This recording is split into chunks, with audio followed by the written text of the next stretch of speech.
She's bald. Hey guys, welcome back for another video. Yo soy Ashlita. I'm Ashley. If you're tuning in for the first time, today we're going to be doing a lace wig install. This is a 5x5 closure wig and we're going to be installing it glueless. That's right, no glue at all. So for starters, this is a close-up of what the wig looks like. We're going to perfect that parting to make it look so good. This is a 5x5 closure, as I said before, with an invisible HD lace. You're going to see in a minute how amazing this lace is and how easy it is going to be to blend it with my complexion. I'm also going to show you at the very end of the video a comparison between this lace and the normal lace you'll get with, you know, just your normal or regular smegula. This one is the best, trust and believe. So something that I love to do before I cut off the lace is do as much as possible to make the wig perfect. So if you're going to bleach the knots, tint the lace, you know, change up the parting space, pretty much all the main, you know, things to get my wig ready to go is what I love to do. Even like plucking out the hairline is so much better when you do it before you cut off the excess lace. So I went ahead and used an electric hot comb to go ahead and smooth everything out as far as that lace goes. I pretty much pressed everything in the lace area out. This is going to make the wig flat, it's going to make it molded to my head, and it's going to make it look super melted, even though we're not going to be bonding this wig down. Now, step number 2 for me is going to be to pluck out the hairline. Now, I am very impatient. Where my impatience comes in is when it comes to plucking out the hairline and curls. We're going to be plucking the hairline and curling today. So I definitely was prepared and I had my coffee so I could be ready and energized. This one did need a little bit of work. It wasn't like as pre-plucked as you want it to be.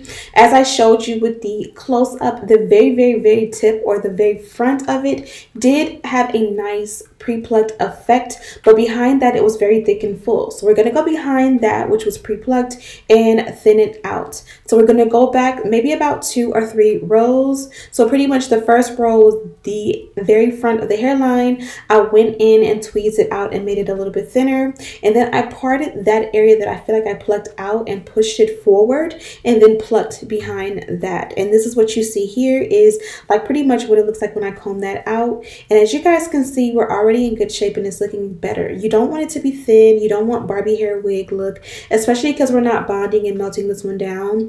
You never ever want to give Barbie or beauty supply store hair. You want to give flawless. You want to look like Arrogant Tay or Tokyo Styles did your hair. You definitely want to look slayed. So I felt like that wasn't thin enough, so I parted it, like the area that I just plucked, I parted that out and pushed it forward, and I went behind that and thinned it out again. Now this is going to give you a gradient effect. Now what I will say about this one is that sometimes it doesn't matter how nice the wig is, how nice the lace is, not how nice the hair is. You just need to do this step wet. So what you could do is use a spray bottle and kind of just wet the hairline out and kind of, you know, do it that way. When the hair and the lace are wet, I just feel like the strands of hair pull out a little bit nicer and neater. And you're going to see in the end, once I do my install, I'm going to have a little bit of flaw and imperfection. I definitely know how to finesse that and make it look good. But as you guys can see just off the rip, this looks so much better on the right side than the left side.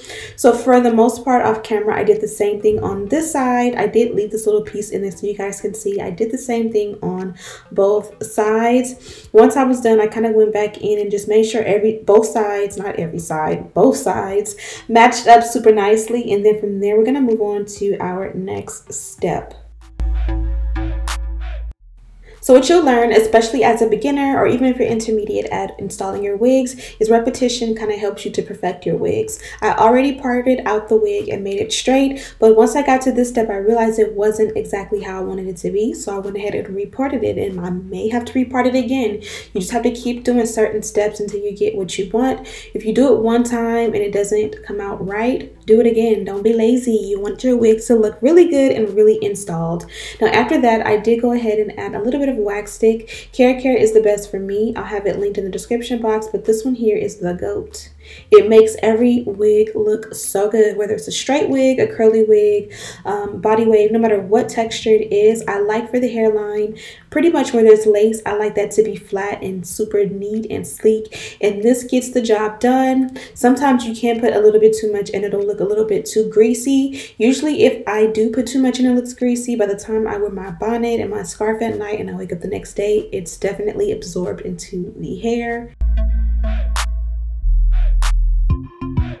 The electric hot comb is also a permanent fixture in pretty much all of my install videos. No matter what texture it is, you're going to see wax and you're going to see a electric hot comb. As much as I like to switch it up, these are the things that definitely are needed to make my wigs look amazing. You can see here when I take the wig off how the wig is kind of molded and formed to the shape of a head. That is exactly what you want. You want your wigs to be molded to the shape of your head.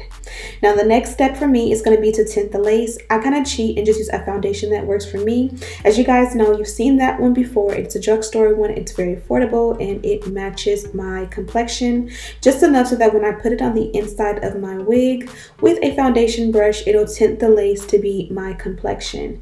I go ahead and blow dry that in so that kind of just when I put the wig back on, it's not just foundation all over my hair and my wig cap and my forehead. You know, it kind of just sets it in so it stays and doesn't move. And then from there, I went ahead and put the wig on and cut off the excess lace.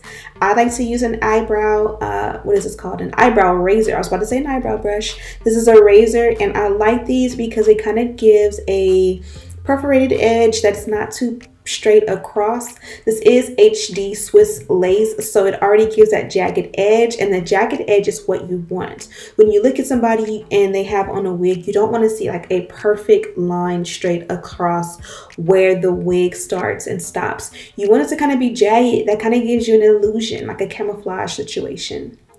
And then from there, you want to make sure that the parting and the hairline look really good and it blends with your complexion even better. So I do like to go into my parting with concealer, and typically I go into the hairline with powder. The powder typically is a shade or two darker than my complexion. Somehow, some way, as long as it's not too red, the powder in the hairline will look better than a powder that is exactly my complexion. Don't ask me why. It just does for me.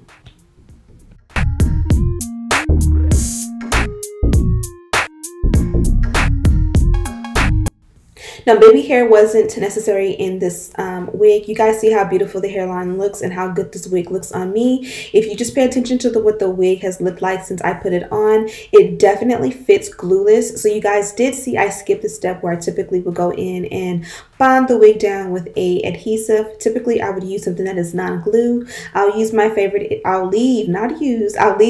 adhesive in the description box for you guys if you want to add that step in there. But to me, I just feel like it wasn't necessary. I formed baby hair, I let that set, and we're good to go. The only reason I added baby hair, this was supposed to be a baby hair free glueless install, but I did overpluck a little bit on that right side, and I'm sure you guys have seen it. Now you can go ahead with stuff like that and like make it match on the opposite side, and that kind of is a way to make you like, oh, you think that was an accident and I overplucked? Nope, I did it on purpose. You know what I mean? Just finesse it, make it look good, but the baby hair definitely helped to kind of, you know, camouflage that a little bit.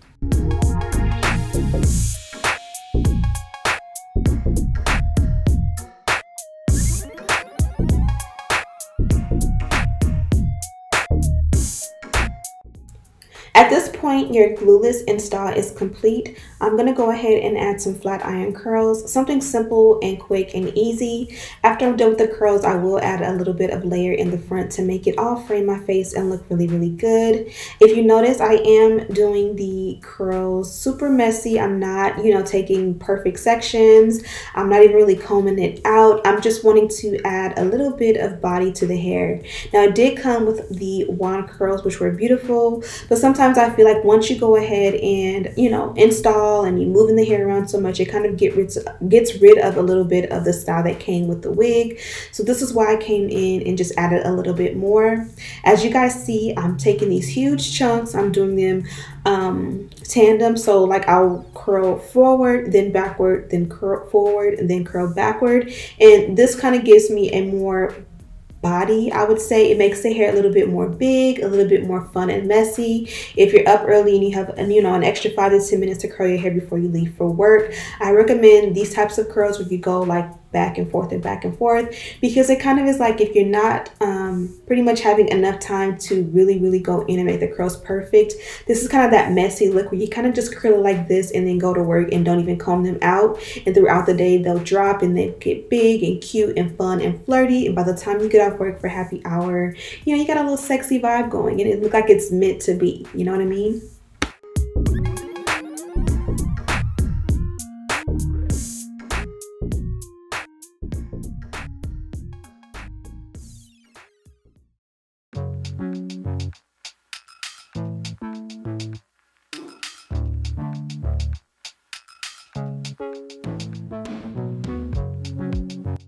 So I did leave majority of the curling in the video just so you guys can kind of follow along. Sometimes I like to watch a tutorial on mute if I don't like what the person is saying or how they're explaining it, because sometimes I'm a visual learner and just watching exactly what they do is how I learn. And so if that's something that you want to do and I'm talking too much, girl, mute the video, rewind it a little bit and just watch it and just see exactly what I'm doing. And as you guys can see, for me, I feel like whenever I do my brows, one side comes out better than the other, and it's the same with curling for me. This side of my head, I always get the curls a little bit more smooth. On the other side, they were a little bit, wonky, but this side is my best side, and that's just how it is. When you're done with the curls, you can add a little bit of holding spray to keep them in place. If I did not mention, this one is 12 inches in length, 180% density. The hair type is Indian Remy hair, and the color is natural black. This one is suitable for all skin types, and what that means, if you are my complexion, if you're darker than me, if you're lighter than me, if you're way lighter than me, we can all rock this one, and no one has to worry about the lace being too light or too dark. If the lace is too light, of course you can go in and tint the lace, and you'll be good to go.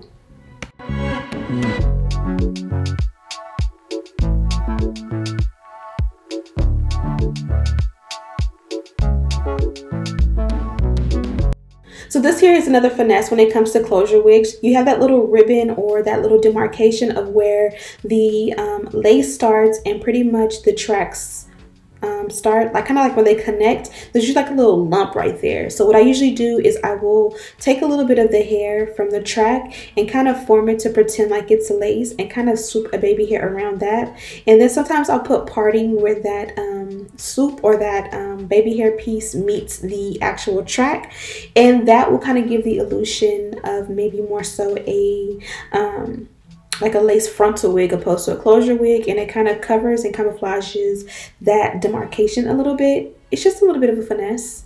From here, I went ahead and cut some layers into the hair. I did need my big mirror to cut better layers. So you guys seen I cut the layers at first, and then I kind of went off camera and cut it a little bit more to make it how I wanted it.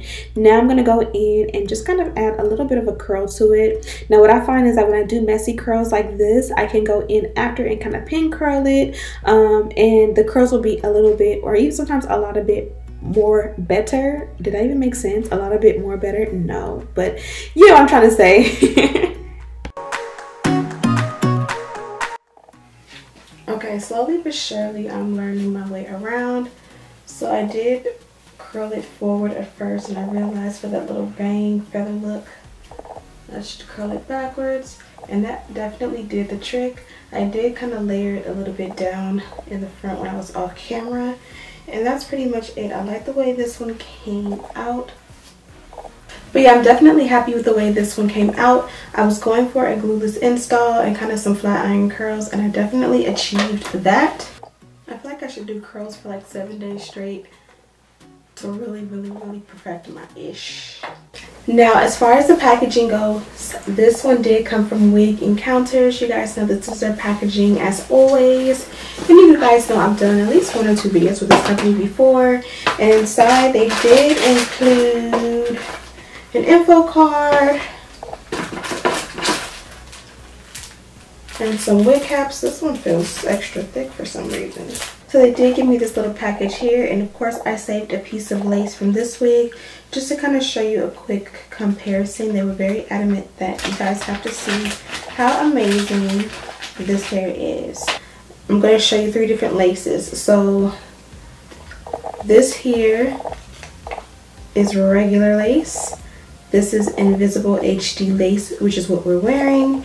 And then to even amp it up a little bit more, this is HD lace when you tint it to your exact complexion. So this here is regular lace. I'm going to go ahead and kind of show you. Regular lace, you gotta see, it's alright, but of course that's going to be ugly once we add it to our hairline. You're going to definitely have to do a whole lot to make it match. The Invisible HD lace, it feels so much more soft and seamless, and it's like once you add your adhesive and you blend it or melt it to your complexion, you see how amazing that looks. It actually blends with your complexion without adding anything. Now for reference, let's go back to this one again, the regular lace. This one is going to be white. It's going to look like the lace is sitting on top of your head. This one is going to look like skin. And then what we've done here to go even a step further, this is what I've done to mine. You guys see I added a little bit of foundation, and that looks like even better skin. Pull the hair out there. So now you kind of see like this top part here is not any product on it, and this part at the bottom has a lace tint. So you guys can see it looks amazing, and then it goes even better when you add a little bit of product to make it blend exactly with your complexion. So all in all, I really love this one. I love the fact that the lace is going to go perfect with my complexion. So all in all, I love this wig, and I love the way my install came out. Even though I didn't even have to install it, I love the fact that I was able to add some curls, and it held really nice. It held really nicely. The waves are absolutely beautiful in this one, and also the lace is extra beautiful. So make sure you check out Wig Encounters. Of course, I have a link to this wig listed in the description box with details on the wig as far as the length and all of that. Of course, on top of that, your girl's got your back. I've also have lists and links of everything I use to complete this look, including like my flat irons and such. Thank you guys so much for watching. Don't forget to like this video, share it with your friends, subscribe, also follow me on Instagram. I'm Ashley Rudek everywhere, and as always, I'll see you in the next one. Smooches!